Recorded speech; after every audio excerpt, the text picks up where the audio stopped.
निवेदन नहीं, नरसंहार होगा।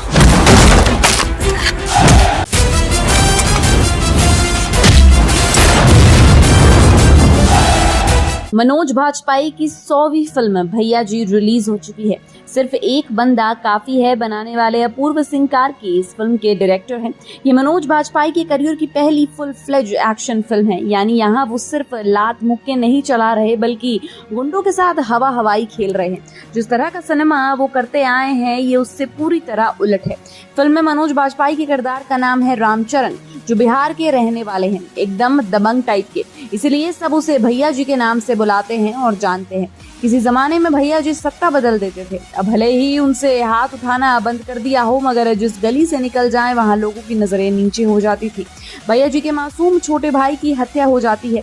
माँ कहती है कि खून को ठंडा नहीं पड़ने देना, बदला लेना है। भैया जी गरजते हुए हवेली में पहुंचते हैं और कहते हैं अब निवेदन नहीं, नरसंहार होगा। ये किससे कहते हैं? जवाब है चंद्रभान, रसूखदार आदमी है। उसका बेटा शराब और पावर के नशे में भैया जी के भाई की हत्या कर देता है और भैया जी को अब अपना बदला चाहिए।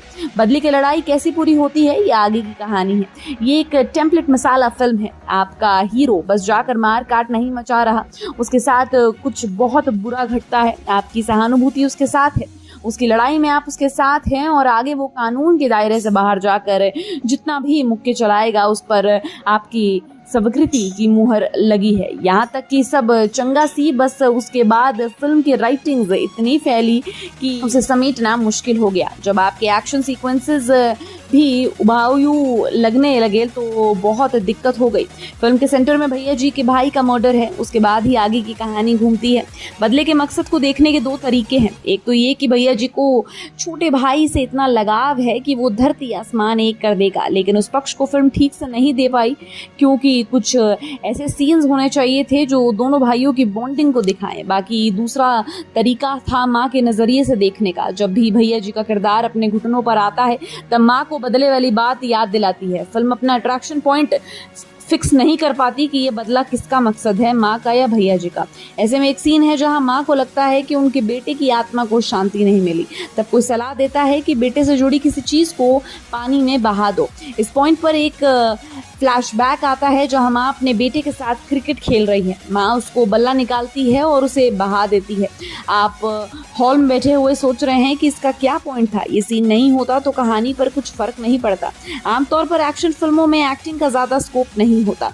ऐसे में चंद्रभान बने सुविंदर विकी और जोया हुसैन का जितना रोल कागज पर लिखा था उन्होंने उतना डिलीवर कर दिया। कुछ इमोशनल सीन्स में मनोज बाजपेयी का काम निखर कर आया है। एक सीन है जहां भैया जी अपने भाई के शव को जलते हुए देख रहे हैं। वो झपट कर उसे आग से निकालना चाहते हैं मगर जानते हैं कि ऐसा मुमकिन नहीं। जब शरीर पूरी तरह राख हो जाता है तो भैया जी उस राख को हाथ लगाते हैं।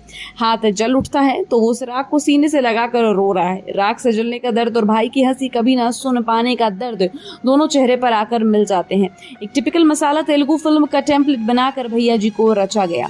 हीरो का इंट्रो देने पर हवा चलने लगती है। वहाँ उसकी माँ की नज़र में सौतेले होना, महेश बाबू और रवि तेजा की ज़्यादातर फिल्मोग्राफी इन दो लड़ाइयों पर कवर हो जाती है। खैर, इस पहलू के बावजूद ये एक एंटरटेनिंग फिल्म हो सकती है मगर ये अपना सेंस ऑफ स्पेस से ही खो देती है। रामचरण बिहार में रहता है और चंद्रभान दिल्ली में, लेकिन एक पॉइंट पे बाद दिल्ली बिहार एक हो जाता है।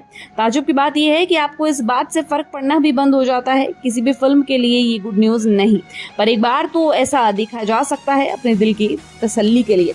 बोला आप जाएं, देखिए और बताएं कि आपको फिल्म कैसी लगी। ओनली ऑन बॉलीग्राफ स्टूडियोज के कमेंट सेक्शन में। And till then keep watching Bollygraph studios.